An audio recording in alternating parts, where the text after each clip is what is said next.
Sua história é um exemplo para mim.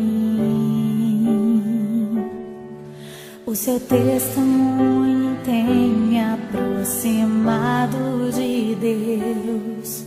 Se eu viver mais de 80 anos, quero ser como você, pastor.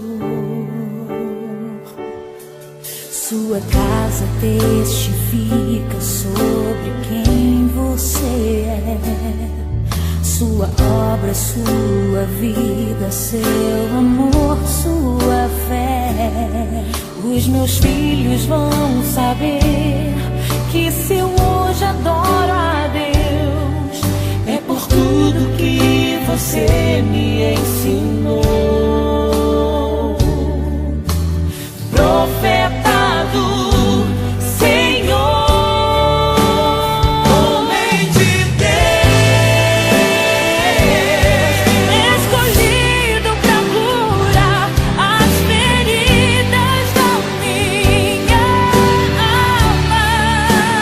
Homem de fé, que tem dedicado a mim o seu amor e proteção.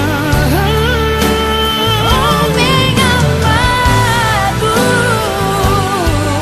quando fala faz arder dentro de mim o coração.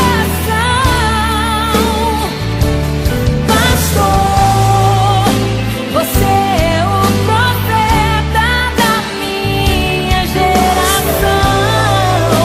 Você é o profeta da minha geração. Você é o profeta da minha geração.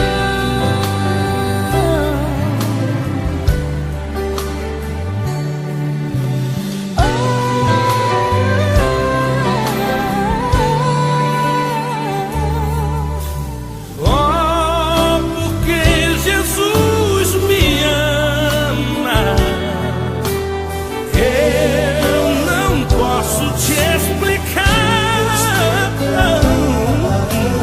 mas a ti também te chama, pois deseja te salvar.